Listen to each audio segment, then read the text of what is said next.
The sun hung low in the sky, casting a golden hue over the clearing where Tritan and his companions stood. The goblins had been dealt with, the amulet and personal items returned to their rightful owner. The forest around them was eerily quiet, save for the distant chirp of birds and the rustle of leaves in the gentle breeze. The adventurers wasted no time in heading straight for the market. They visited their usual armorers and blacksmiths, bartering for upgraded weapons and better armor. Triton's sword was sharpened and a new shield forged. After days of weary rest, with their coin nearly exhausted from food, drink, and the necessary upgrades to weapons and armor, Tritan and the others felt the crushing weight of their dwindling funds. It was time to seek another quest, to lift the pressure that threatened to unravel them. As he entered the tavern, his gaze fell on the bulletin board, a familiar sight that now seemed to pulse with opportunity.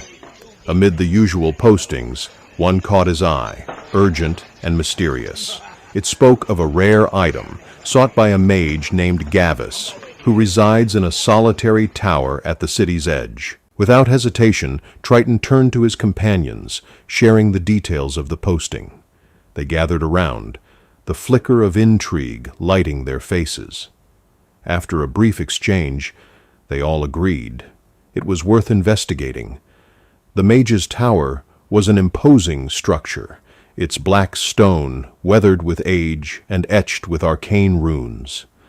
The heavy oak doors groaned open as the adventurers entered the dimly lit hall, where shelves crammed with books and glowing vials surrounded a cluttered workspace.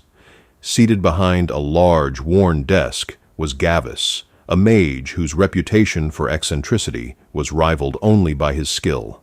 His sharp eyes twinkled behind a pair of spectacles as he greeted them with a wave of his hand. "Are you here to sell something, or to answer my request for an item?" Gavis asked, being slightly suspicious of the group of individuals visiting him. Tritan produced the parchment he took from the tavern and revealed it to the reserved mage. "We have come to answer this quest.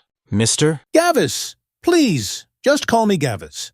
"Very well." His voice was warm and weathered, carrying the weight of years. He gestured toward a table where a steaming pot of tea awaited. Tritan nodded respectfully. "My name is Tritan, and these are my companions, Mesra, Ven, Lana, and Grod." Each of them gave a nod in turn. "A pleasure to meet you all," Gavis said with a smile. "Come, sit. We have much to discuss." The mage rose, his robes flowing around him like a liquid shadow. From a nearby shelf, he retrieved a peculiar object, a hand-drawn map, and laid it on the desk. "This marks the last known location of the glass compass, a masterpiece of intricate craftsmanship. It once belonged to my dear friend, Parmin Reth, who passed away many years ago.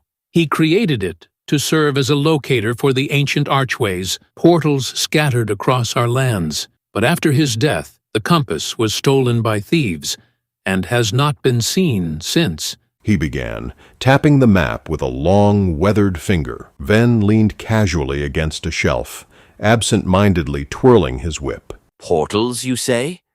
I've heard of them, but I always thought they were just tales, stories about the great mages from centuries past, using them to travel across Jindari." Gavis nods at Ven in agreement. "The compass is imbued with enchantments that Parmin himself devised. It is a piece of his legacy, and I will not see it lost to time." Mesra tilted her head, curiosity piqued. "You've tracked it to this location?" Gavis nodded. "The scouts I hired provided me with a lead a few days ago.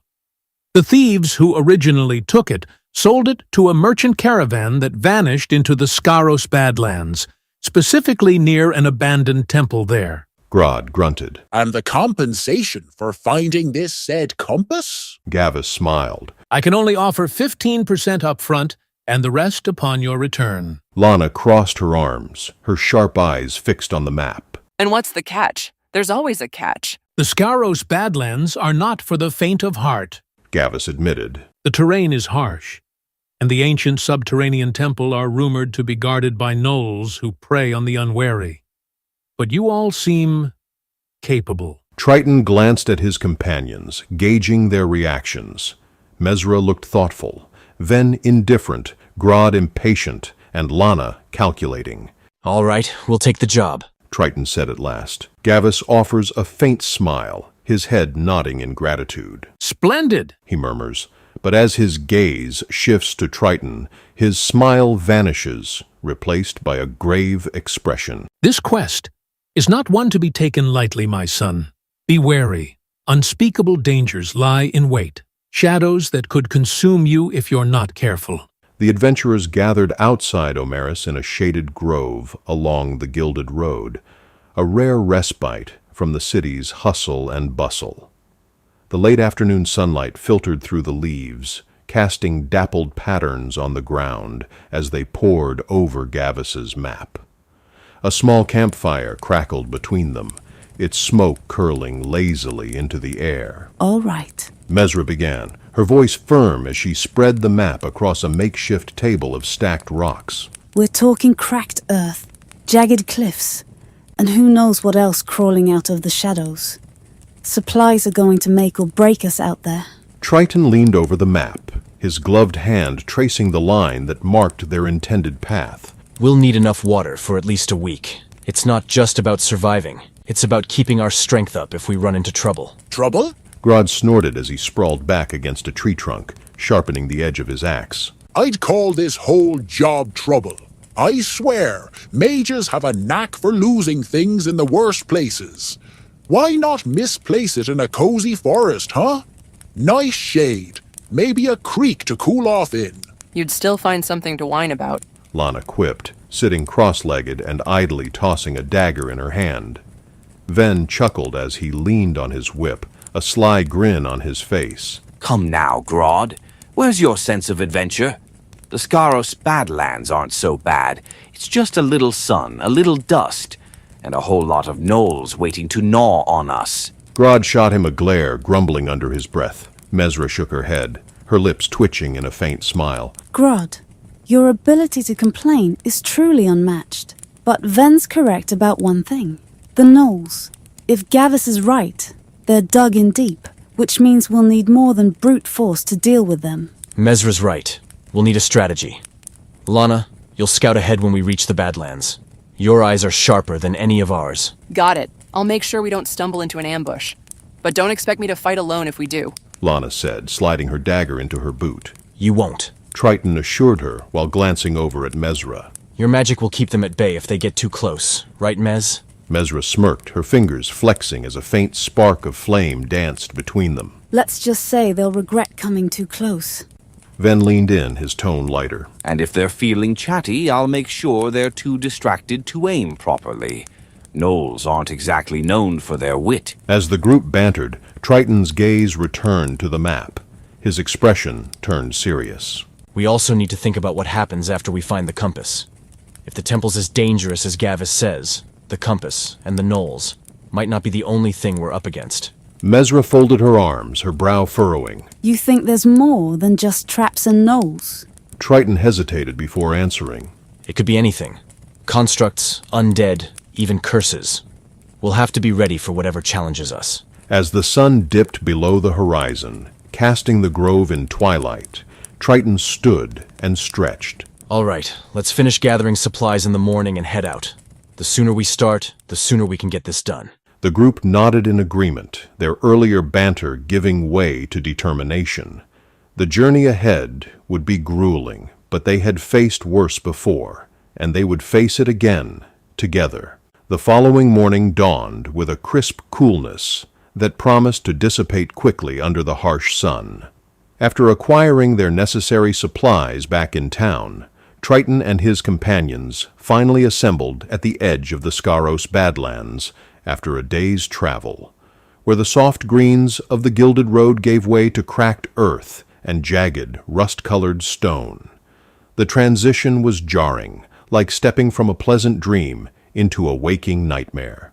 Winds whipped across the open plains, carrying with it a fine dust that clung to skin and stung eyes. Grodd adjusted his pack with a grunt, his face twisted into a grimace. This is just great. Nothing but rocks and dust as far as the eye can see. Why couldn't that mage have lost his shiny toy in a tavern or something? At least there'd be ale. Tritan glanced back at the group, his eyes scanning for signs of discomfort. Keep moving. We'll stop to rest in an hour. Grodd, save the complaints for then. The first hour passed in silence, the companions trudging across the barren expanse. Lana veered slightly ahead, her sharp eyes scanning for tracks or disturbances in the terrain. Mesra kept to the rear, her staff occasionally tapping the ground as if sensing something beneath. Tritan walked in the center, his hand resting on the hilt of his sword, ever vigilant.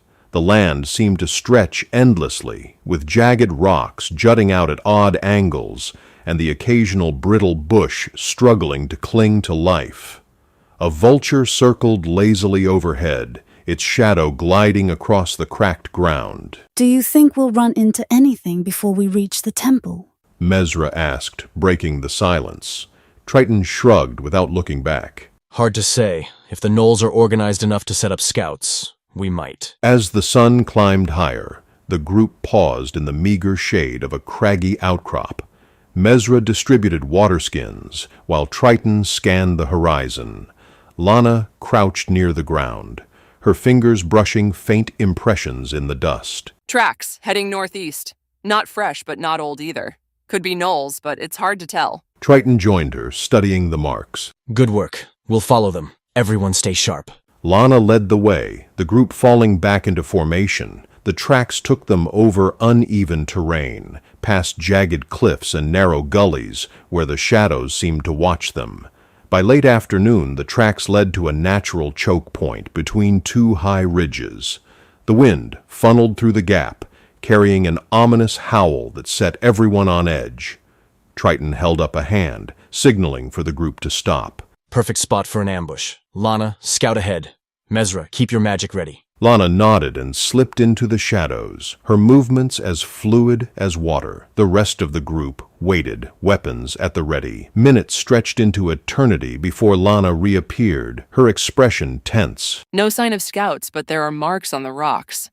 Looks like this is a well-traveled route for something. Tritan takes a deep breath. We'll move through quickly but cautiously. Stay close, and don't let your guard down. The group advanced into the pass, the air growing colder as the cliffs loomed higher on either side. Every sound seemed amplified from the crunch of their boots to the rustling of a stray breeze. The sense of being watched was palpable. As they emerged on the other side, Tritan exhaled in relief.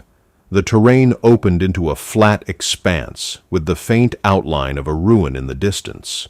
He turned to the group, his expression grim. This is it. Let's make camp here for the night. We'll approach the temple at first light. As the group settled in for the evening, Grodd grumbled about the state of his boots, Lana sharpened her daggers, and Ven played a soft tune on his lute, while Mesra and Tritan sat together, discussing strategy. We've come this far.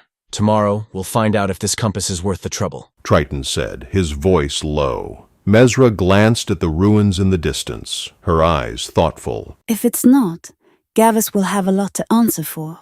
The group fell silent, each lost in their own thoughts as the stars emerged above them, casting a faint light over the Badlands. The morning light painted the Skaros Badlands in shades of gold and crimson, but the beauty of the sunrise did little to alleviate the tension among Tritan and his companions. The ruins of the old temple loomed in the distance, barely discernible through the hazy shimmer of the rising heat. Tritan had woken early, inspecting his sword while the others stirred from their makeshift camp. Mesra approached, her staff in hand and a thoughtful expression on her face. I've been thinking about Gavis's warning. If these ruins are as old as he claims, the creatures guarding them might be far worse than gnolls or wandering scavengers. Like what? Something big with fangs, claws, and a bad attitude? Ven asked as he sat nearby, braiding a new leather thong for his whip. Possibly. The Badlands are known for creatures that thrive in desolation. Basilisks, ankegs, or even manticores. Anything that calls this wasteland home is bound to be dangerous. Mesra replied. The group set off at sunrise, the arid winds carrying a faint scent of decay. The ground grew rockier as they pressed on, uneven terrain forcing them to slow their pace. Lana took point, her keen eyes scanning the horizon for movement, while Mesra lingered at the rear, her gaze sweeping over their trail to ensure they weren't followed. By midday, the heat had become oppressive, and the group paused near a jagged outcrop to rest. The faint sound of wind howling through the rocks created an eerie melody, setting everyone on edge. As they approached the ruins, the land grew eerily quiet. The sounds of insects and distant winds faded, replaced by an oppressive stillness that made the hairs on the back of Tritan's neck stand on end. Lana moved ahead, her footsteps silent, as she inspected the ground and walls for markings. The ruins rose before them, jagged spires of stone that seemed to defy logic, leaning at odd angles as if resisting gravity. The entrance yawned like a mouth, its darkness impenetrable. This is it. Stay alert. Mesra, light if you can. Mesra nodded, her staff glowing faintly as she murmured an incantation. The light spilled into the entrance, revealing a narrow corridor lined with ancient carvings. Symbols and runes covered the walls, their meanings long forgotten. What now? Grodd asked, his axe ready. Tritan drew his sword, the blade glinting in Mesra's light. Now, we go in, and hope whatever made those tracks isn't waiting for us. The group stepped into the temple, leaving the dying light of the Badlands behind as the shadows swallowed them whole. The sun dipped low in the sky, casting long, jagged shadows across the Skaros Badlands as Tritan and his companions approached the temple. The oppressive heat seemed to radiate from the stone itself, and the faint sound of guttural laughter echoed through the entrance. It was clear the gnolls were inside, waiting. Remember the plan, Tritan said, his voice calm but firm. Mesra, Ven, take the left. Lana, you're with me on the right. Grodd, hold the center and be loud. We need their attention divided. Loud? Easy enough. Grodd muttered, adjusting his grip on his great axe. I'll give them something to howl about. Mesra and Ven slipped into the shadows, their footsteps silent on the cracked earth. Lana followed Tritan, her daggers glinting faintly as she gripped them tightly. Grodd stomped forward, muttering curses about the heat. Gnolls! Filthy, flea-bitten mongrels! Why couldn't it have been bandits? At least they bathe once in a while. The group crept closer, the tension thick in the air. From within the temple came the unmistakable sound of snarling and the clinking of armor. The gnolls were preparing for something, or someone. The silence broke with Grodd's war cry. Come out, you cowards! I'll show you what a real fight looks like. The echo of his shout carried deep into the temple. Moments later, a chorus of guttural barks and laughter erupted, followed by the rapid clatter of clawed feet on stone. The gnolls emerged in a chaotic rush, their grotesque forms backlit by the flickering firelight of their torches. The largest of the group, a hulking gnoll with a glaive slung over its back, stepped forward and snarled, revealing jagged yellow teeth. Its bloodshot eyes locked onto Grodd. Flesh and steel, we take both. It rasps in broken common. The gnolls charge, their guttural cries echoing through the Badlands. Tritan's voice cuts through the chaos. Hold the line! A gnoll leapt at Grodd, its claws outstretched. The dwarf met it midair with a swing of his great axe, the sickening crunch of bones reverberating as the creature hit the ground. Not today! Grodd bellowed, stepping over its twitching body. Tritan moved swiftly, his sword flashing as he deflected a gnoll's spear and countered with a precise strike to its chest. Lana, stay on their flank! He shouted. Lana darted in, her daggers flashing like vipers as she struck a smaller gnoll across its side. The creature yelped and swung wildly, but she danced out of reach with a mocking laugh. Too slow, Mutt. Meanwhile, Mesra unleashed a wave of fire from her hands, engulfing two gnolls in a blaze. Their pained howls filled the air as they stumbled, burning, into the sand. Things are heating up for you, furballs. Ven called, cracking his whip to trip another gnoll. He turned to the gnoll leader and shouted, Is your sword as dull as your wit, or is it just broken? The gnoll snarled, its grip tightening on its glaive. The leader barked orders in Abyssal, sending two of its kin toward Ven. Oh no, not you two. Ven quipped, sidestepping their attacks, and landing a vicious mockery spell on one of them. My grandmother could hit harder, and she's been dead for years. The gnoll staggered, clutching its head as Ven's magic scrambled its thoughts. It tripped over its own feet, collapsing face first into the dirt. I knew you'd fall for me, Ven said with a wink. The leader roared, lifting its glaive high and charging at Grodd. The dwarf barely raised his great axe in time to block the strike. The force sent him stumbling back a step. You'll have to hit harder than that.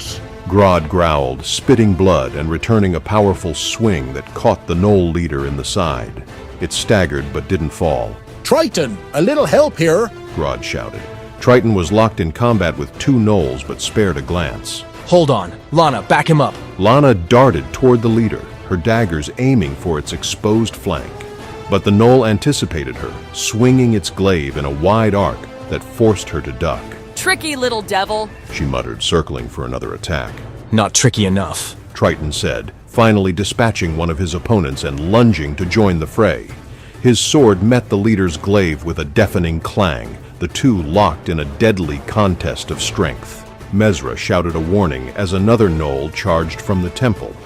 She hurled a bolt of fire at its feet, forcing it to skid to a halt. We can't keep this up forever, She yelled, her voice strained.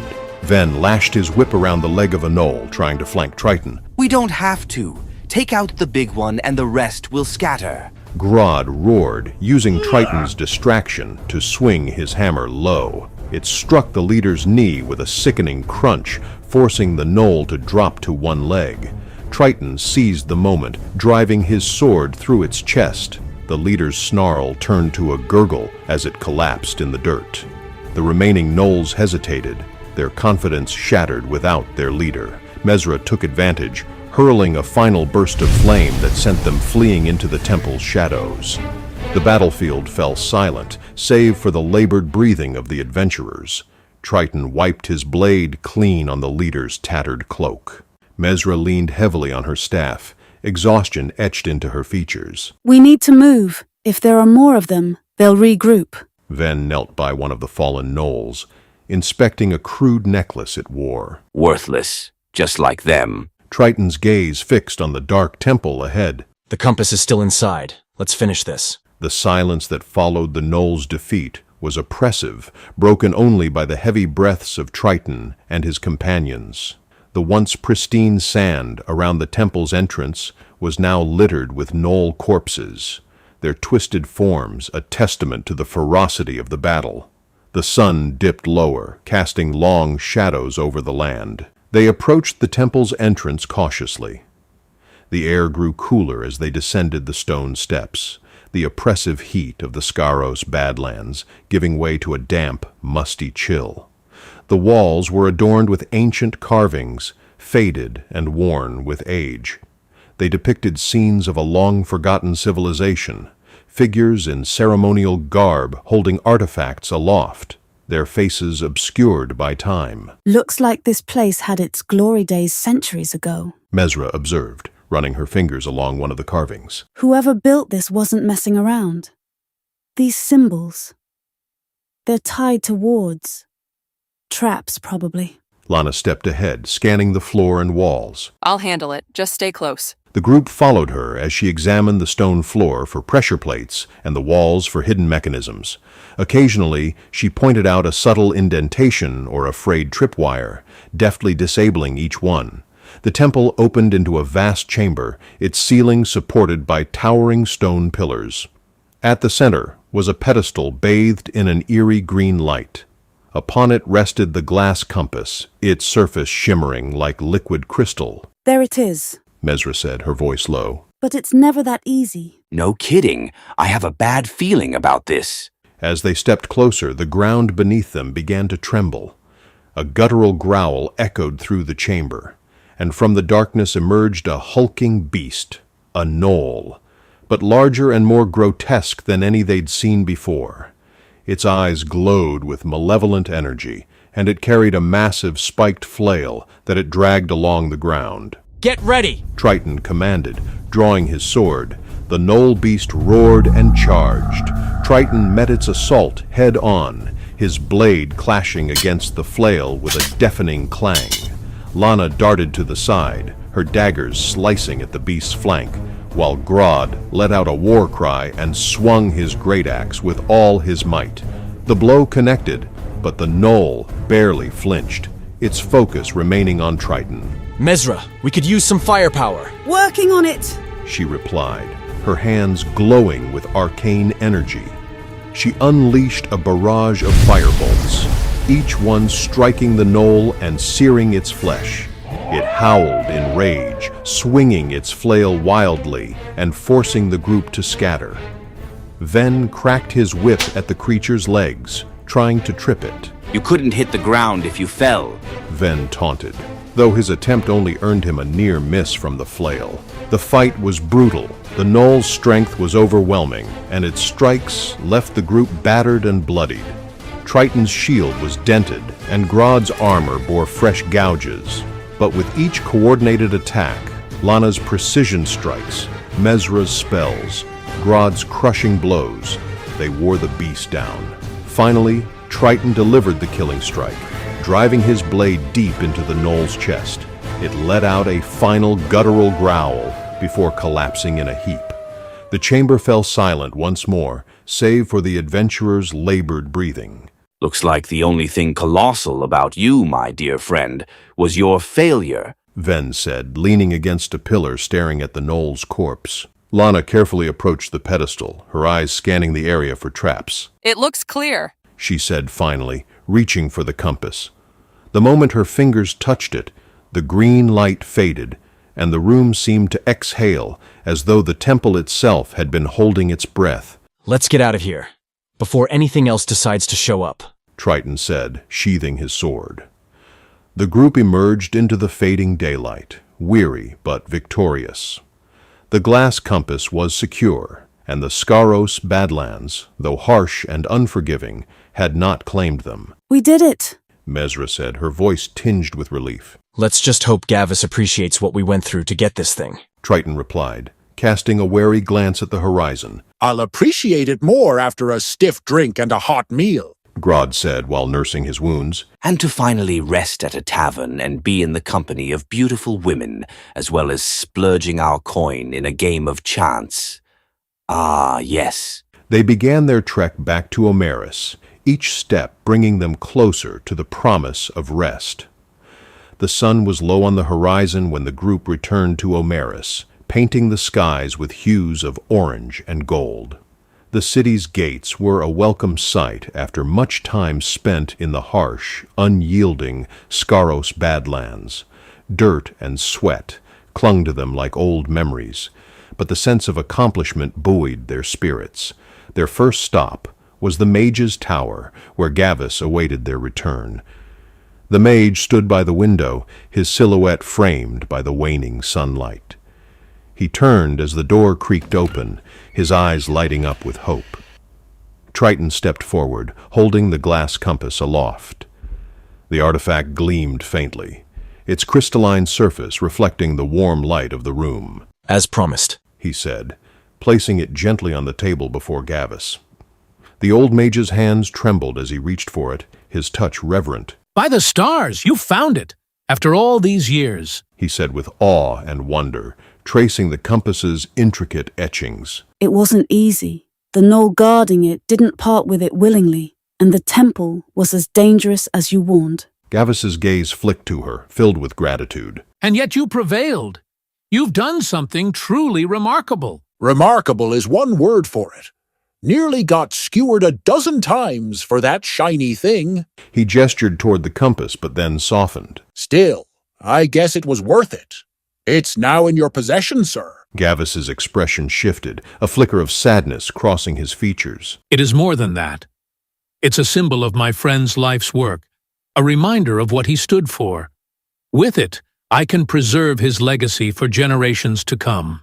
Ven, who had been lounging near a shelf of dried herbs, smirked. Quite the sentimental journey, old man. But I have to ask, was it really worth all the traps, gnolls, and Grod's constant complaints about sand in his boots? The mage chuckled softly. Worth every drop of effort. I suspect you all gained something from this journey as well. His eyes lingered on Mesra. Perhaps even a rediscovery of purpose? Mesra stiffened at the comment, but her expression softened after a moment. I'll admit, I had my doubts about this quest.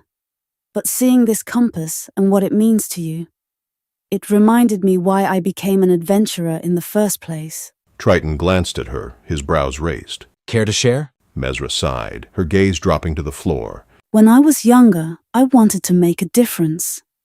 To bring hope and light to places where darkness reigned.